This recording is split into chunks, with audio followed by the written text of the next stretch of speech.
자, 오늘 우리에게 주신 하나님의 말씀 보도록 하겠습니다. 시편 119편 9절에서 16절에 있는 말씀을 같이 찾으셨으면 합독하도록 하겠습니다.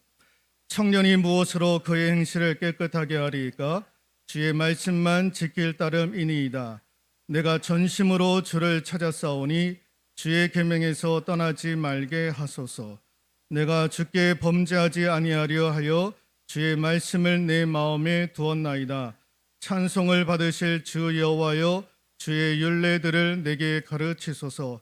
주의 입의 모든 규례들을 나의 입술로 선포하였으며 내가 모든 재물을 즐거워함 같이 주의 증거들의 도를 즐거워하였나이다. 내가 주의 법도들을 작은 소리로 읊조리며 주의 길들에 주의하며 주의 율례들을 즐거워하며 주의 말씀을 잊지 아니하리이다. 아멘. 자, 오늘 본문의 말씀을 통해서 내게 주시는 또 하나님의 말씀 앞에서라는 제목으로 하나님의 말씀 전해드리도록 하겠습니다. 말씀 후에 우리가 이제 2023년도 내게 주신 하나님의 말씀을 내가 직접 하나님의 말씀을 뽑고 그 말씀대로 올 한 해 이루어질 수 있기를 소망하고, 또 지난주에 광고 말씀을 드렸습니다. 한 주간 기도하시면서 말씀을 받으십시오라고 말씀을 드린 바가 있습니다. 그 말씀을 받으시고 그 말씀을 받은 말씀을 가지고 어떻게 될 것인가에 대한 말씀을 오늘 함께 오늘 본문의 말씀을 통해서 나누도록 하겠습니다. 하나님의 말씀이 왜 이렇게 중요한가? 하나님의 말씀이 왜 그토록 중요한가? 여러분, 119편은 주의 계명, 주의 도, 하나님의 말씀과 관련된 그런 구절들이 많이 나옵니다. 우리가 읽지는 않았지만은 86절 말씀에 보니까 주의 모든 계명들은 신실하니이다. 하나님의 말씀은 신실하다라는 거예요. 신실하다라는 뜻이 무엇이냐면 믿을만하다라는 것입니다. 하나님의 말씀은 믿을만한 말씀이다. 하나님의 말씀은 거짓이 없다. 허황된 말씀이 아니다라는 거예요. 그 말씀은 믿을만한 말씀이고 검증된 말씀이고 그 말씀은 진짜 믿어도 되는 말씀이다라고 그렇게 분명히 기록을 하고 있는 거죠. 여러분, 하나님의 말씀은 신실합니다. 그 말씀은 우리가 믿을 만한 말씀이 되는 줄로 믿습니다. 그래서 말씀대로 살면 그 말씀이 나를 이끌어 가는 거예요. 그래서 말씀대로 살면 말씀대로 이루어지고 말씀대로 승리하게 되는 줄로 믿습니다. 그 말씀을 우리가 지킬 때, 그 말씀을 우리가 들을 때 어떠한 역사가 이루어지느냐? 같이 한번 읽어볼까요?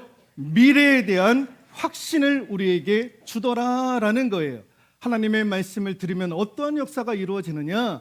미래에 대한 확신을 주는 거예요. 예레미야 29장 11절 읽어볼까요? 너희를 향한 나의 생각을 내가 아나니 평안이요 재앙이 아니니라. 너희에게 미래와 희망을 주는 것이니라 라고 되어져 있습니다. 여러분, 미래에 대한 불안을 우리가 갖지 않습니까? 미래에 대한 불안을 갖는 거예요. 미래가 어떻게 펼쳐질지 불안해하고 초조해하고 그러지 않습니까? 자식을 낳은 부모도요, 그 자식의 미래에 대해서 아는 사람이 어디 있습니까? 그러니까 불안한 거예요. 부모도 불안하고 자녀들도 불안하고. 그러나 하나님의 말씀을 들으면 무엇을 준다고요? 미래와 희망을 주는 것이다. 미래에 대한 확신을, 미래에 대해서 두려워하지 않고 그 말씀에 의지하여 그 말씀이 나를 이끌어갈 것이라고 하는 미래에 대한 확신을 우리가 갖게 되는 줄로 믿습니다. 또 하나가 무엇이냐? 회복입니다. 하나님의 말씀을 들으면 어떠한 역사가 이루어지느냐? 회복이다라는 거예요. 특별히 사람은 사람과의 관계를 갖게 됩니다. 근데 이 관계가 좋으면 참 좋은데 그 관계가 좋지 못할 때가 있습니다. 그 관계가 깨질 때가 있더라라는 겁니다. 언제 깨집니까? 말 하나 잘못해가지고 상처 입고 그 상처 때문에 사람과 사람 사이의 관계가요 완전히 깨지는 일들이 있습니다. 그 깨진 마음의 상처를 어떻게 회복할 수 있습니까? 제3자가 와가지고 아유 그거 그냥 한 귀로 듣고 한 귀로 흘리지, 왜 그렇게 마음에 두어가지고 상처를 그렇게 끙끙 앓고 있냐고, 훌훌 털어버리라고. 그렇다고 해서 그분들이 위로를 받습니까? 회복을 얻습니까? 아닌 거예요. 나에게 상처를 준 사람이 와가지고 무릎 꿇고 내가 미안하다 할지라도 그 상처가 오래 남기 마련입니다.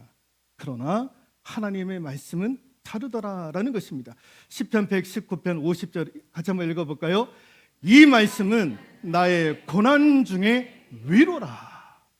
고난 중에 위로의 말씀이 된다라는 거예요. 내가 사람 때문에 상처를 입었다라는 거예요. 그 사람의 말 때문에 내가 상처를 입었다라는 거예요. 어떻게 위로를 받을 수 있느냐? 하나님의 말씀으로 위로받게 되었더라라는 것입니다. 하나님의 말씀은 나의 고난 중에 그 관계가 깨어졌을 때에 그 말씀이 나를 위로해 주더라라는 겁니다. 사람 때문에 상처를 받으신 분들이 있습니까? 말씀으로 위로받을 수 있기를 소망합니다. 그 상처가 깨끗하게 치유받을 수 있기를 주님의 이름으로 축원드리도록 하겠습니다. 또 하나 같이 한번 읽어볼까요? 지혜로운 자가 됩니다. 하나님의 말씀을 들으면 그 말씀이 나를 어떻게 역사하느냐? 지혜로운 자가 되더라라는 겁니다. 우리가 읽지는 않았지만은 본문 119편 98절에서 100절에 있는 말씀을 보면은 하나님의 말씀을 듣는 자, 그 계명을 읽는 자 원수보다 지혜롭고 모든 스승보다 나오며 그 명철함이 노인보다 훨씬 낫더라라고 성경은 기록을 하고 있습니다. 나의 원수보다 나를 지혜롭게 하고 나의 스승보다 더 지혜롭게 하고 그 명철함이 노인보다 더 낫더라라는 것입니다. 하나님의 말씀을 들으면 그 말씀이 나를 내 스승보다 더 낫게 한다라는 거예요. 어떠한 전문가보다도 더 나은 그런 지혜를 내가 갖게 되더라라는 것입니다. 연로하신 분들, 인생의 경험이 많으신 분, 경험이 풍성한 분들, 그분들보다도 더한 지혜를 그 말씀이 우리에게 주더라라는 것입니다. 그래서 우리가 말씀을 읽으면 그 말씀이 그 어떤 사람보다도 더 낫게 나를 거듭나게 하고 나를 그 어떠한 사람들보다도 지혜롭게 하는 줄로 믿습니다. 저희 외할머니가 돌아가셨지만 초등학교 교육도 제대로 받지를 못했던, 그런데 8남매를 낳으시고, 근데 이분이 성경을 읽고 기도하면서 얼마나 지혜로운지 몰라요. 어릴 때에도 제가 우리 할머니의 저런 지혜를 내가 배웠으면 좋겠다. 근데 그분이 지혜가 어디서 나오냐? 그가 뭐 배운 게 있어야죠. 대학도 나온 것도 아니고 중학교 교육을 받은 것도 아니고 고등학교 교육도 받지 않은데 어떻게 저렇게 지혜로울 수 있을까? 가정에 문제들이 있으면 이건 이렇게 해야 되지 않냐? 딱딱딱딱 정리를 해주면 그게 그렇게 일사천리로 정리가 되고, 모든 게 제가 어릴 때 이렇게 들으면 그렇게 지혜로웠던 거예요. 할머니의 저 지혜가 어디서부터 왔을까? 보니까 말씀과 기도를 통해서 하나님께서 그에게 지혜를 주셔가지고 그 문제를 풀어갈 수 있는 그런 은혜를 그에게 허락해 주셨던 것. 여러분들에게도 그런 은혜가 임할 수 있기를 소망합니다. 그 말씀을 들으면 그 말씀이 나를 지혜로운 자가 되도록 한다라는 거죠. 자, 네 번째, 하나님의 말씀을 들으면 같이 한번 읽어볼까요? 살아납니다. 살아나더라라는 것입니다. 시편 119편 93절 읽어볼까요? 내가 주의 법도들을 영원히 잊지 아니하오니 주께서 이것들 때문에 나를 살게 하심이니이다. 나를 살게 하더라라는 거예요. 내 영혼도 살아나게 하고 내 마음도 살아나게 하고 내 육신도 살아나게 하더라라는 겁니다. 살아나게 하는 거예요. 여러분, 사도행전 20장을 보면 사도 바울이 드로아라는 곳에서 말씀을 전합니다. 많은 사람들이 말씀을 듣습니다. 그러니까 하루 종일 말씀을 듣는 거예요. 사람들이 떠나지를 않는 거예요. 왜? 말씀이 은혜롭거든요. 그 말씀 때문에 하루 종일 사람들이 떠나지 않고 사도 바울의 설교를 들었던 거예요. 그런데 그때 다락 난간 3층에 난간에 기대고 있었던 유두고라고 하는 청년이 사도 바울의 말씀을 들다가 어떻게 했습니까? 조는 거예요. 조는 거. 꾸벅꾸벅 졸았던 거예요. 그게 어떻게 됩니까? 그 난간에서 떨어졌던 거예요. 떨어져서 어떻게 했습니까? 죽었던 거예요. 죽는 거예요. 여러분, 말씀을 듣다가 꼬박꼬박 졸면 난간에 유두고가 떨어지는 것처럼 떨어지는 거예요. 죽을 수도 있는 거예요. 예, 졸지 않기를 소망합니다. 예. 그러고 나서 후다닥 사도 바울이 말씀을 전하는 것을 중단을 하고 다다닥 달려갔던 거예요. 그리고 난간에 떨어져 있었던 유두고를 보고 거기에 있는 많은 사람들이 또 운집해 왔을 것 아닙니까? 그 사람들을 향해서 이렇게 얘기를 하게 됩니다. 같이 한번 읽어볼까요? 바울이 내려가서 그 위에 엎드려 그 몸을 안고 말하되 떠들지 말라, 생명이 저에게 있다 하고, 생명이 저에게 있다. 웅성웅성거리지 말라라는 거예요. 이런저런 얘기들을 하지 말라라는 거예요. 그 사고를 보았던 사람들이 이런저런 얘기를 했을 때에 사도 바울이 주변에 있었던 사람들을 향해서 떠들지 말라라는 거예요. 생명이 저에게 있다라는 거예요. 생명이 저에게 있다. 무슨 말씀입니까? 하나님께서 저를 살리시리라. 하나님께서 유두고를 살리시리라. 하나님이 그를 살리실 것이다 라고 이야기를 하는 거예요. 죽었던 유두고가 살아났던 거예요. 졸았던, 하나님의 말씀을 듣다가 졸았던 유두고가 다락난간 3층에서 떨어져 죽었는데 살아나는 역사가 이루어졌던 거예요. 하나님이 살리실 것이다. 왜 살아났을까? 왜 살리셨을까? 제가 생각해 보니까 그런 것 같아요. 졸았어요. 왜 졸았을 거예요? 그래도 들으려고 하다 보니까 졸았던 거예요. 졸았던 거. 졸음을 참으면서까지도 하나님의 말씀을 들으려고 했던 유두고, 그 졸음을 참으면서까지도 들으려 했던 유두고의 그 마음을 하나님께서 보시고 살려주지 아니했을까? 여러분, 하나님의 말씀을 듣는 자는 죽어도 살게 되는 역사가 이루어지는 줄로 믿습니다. 하나님의 말씀을 듣는 자는 살아나는 거예요. 살아나는 거. 죽어도 살아나는 거예요. 영혼도 살아나게 하는 거예요. 병든 자도 하나님께서 살아나게 하는 거예요. 그 말씀이. 그 말씀의 역사가 그러한 것인 줄 믿을 수 있기를 소망합니다. 그래서 이런 말씀을 오늘 우리가 말씀을 받을 때, 그 말씀 카드를 받을 때에 여러분, 우리가 어떠한 마음으로 이 말씀을 받아야 될 것이며 받은 말씀을 가지고 우리가 어떻게 활용을 해야 될 것인가에 대해서 잠깐 말씀을 나누도록 하겠습니다. 첫 번째, 하나님의 말씀을 받을 때 같이 한번 읽어볼까요? 받은 말씀을 가까이 하겠다라는 결심을 하실 수 있기를 소망합니다. 오늘 하나님의 말씀을 여러분들이 받으실 때에, 그 말씀 카드를 받을 때에 하나님 그 말씀을 내가 가까이 하겠습니다. 여러분, 10절에 있는 말씀 같이 한번 읽어볼까요? 시작. 내가 전심으로 주를 찾았사오니 주의 계명에서 떠나지 말게 하소서. 주의 계명에서 떠나지 말게 하소서.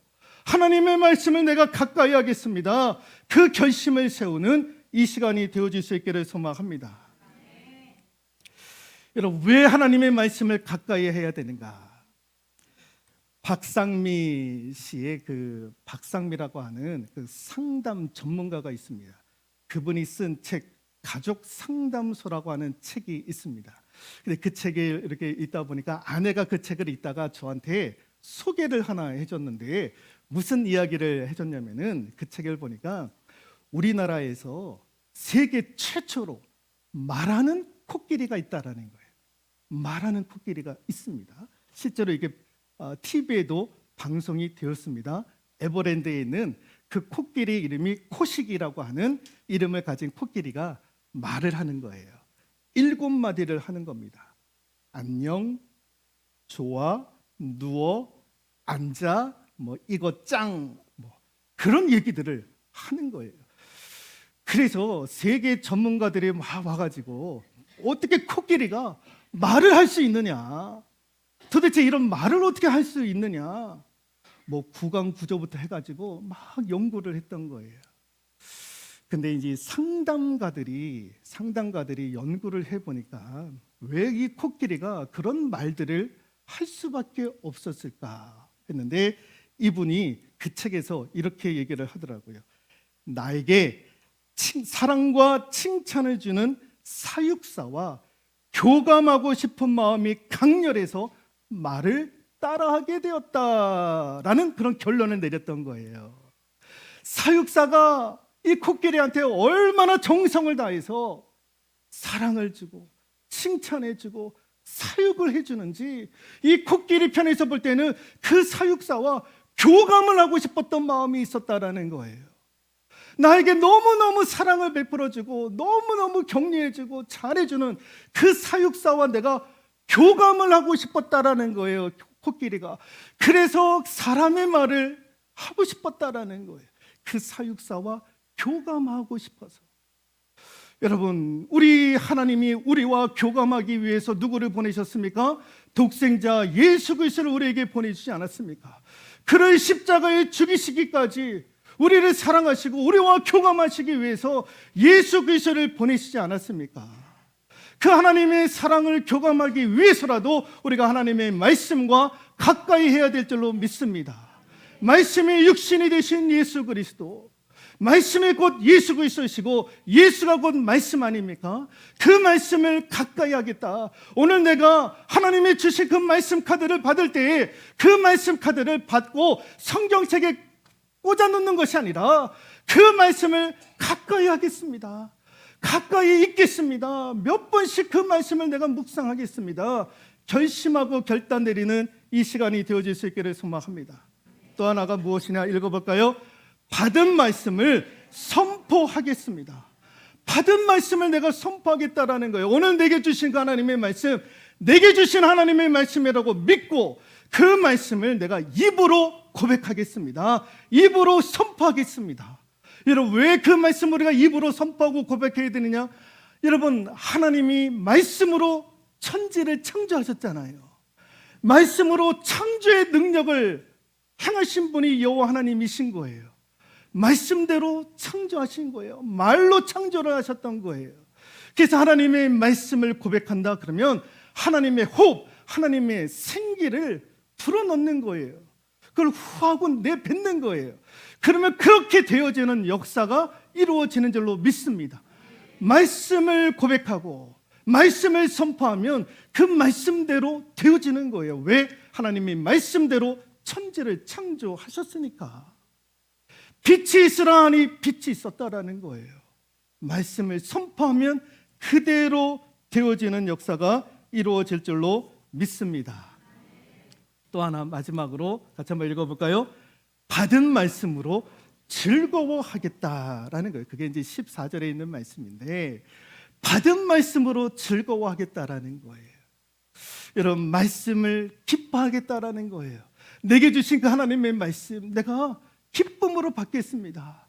그리고 2023년도 한 해 그 말씀 때문에 내가 기뻐하겠습니다. 기뻐하겠습니다. 라고 고백할 수 있기를 소망합니다. 제가 예전에 장신대 신대원 입시를 준비를 할 때 지금은 경쟁률이 뭐 2대1, 뭐 1대1도 참 안 되는 그러니까 이제 신대원에 이제 목사 후보생으로 지원하는 분들이 이제 많이 없어졌습니다. 근데 저 때만 하더라도 서울에 있는 장신대 신대원 입학 경쟁률이 7대1, 8대1, 뭐 1000명이 넘어가고 있었어요. 예. 8대1, 뭐 심지어 뭐 9대1까지 갔었으니까.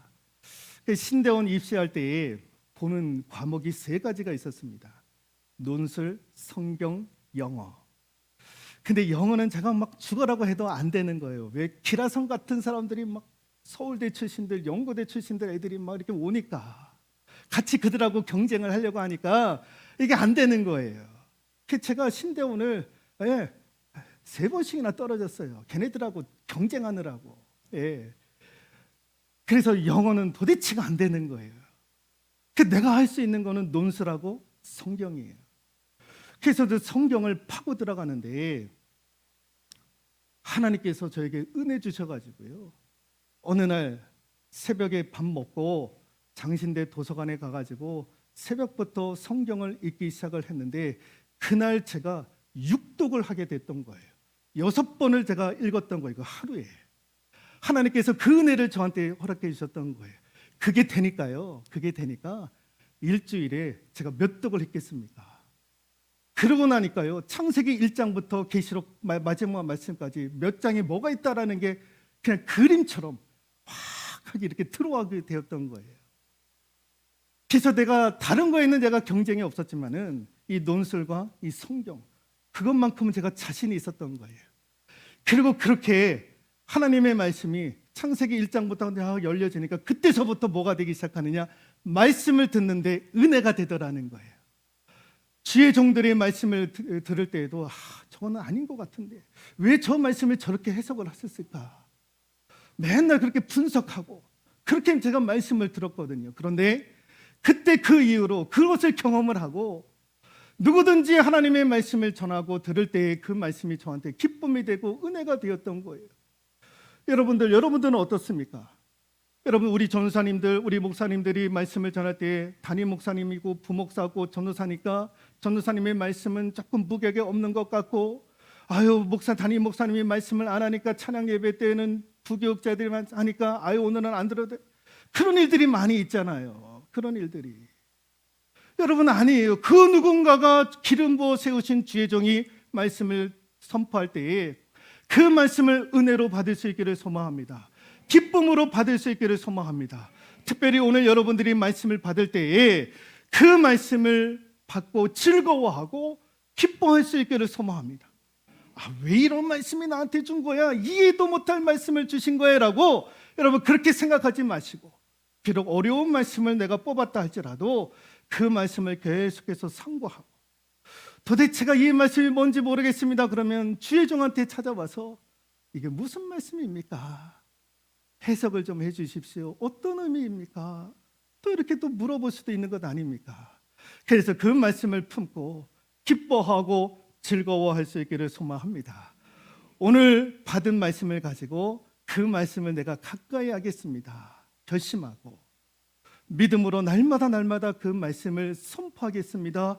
그래서 말씀대로 되어지기를 원합니다. 하나님 앞에 기도하실 수 있기를 소망하고 그 받은 말씀 때문에 즐거워하고 기뻐하는 올 한 해가 될 수 있기를 주님의 이름으로 축원드리도록 하겠습니다.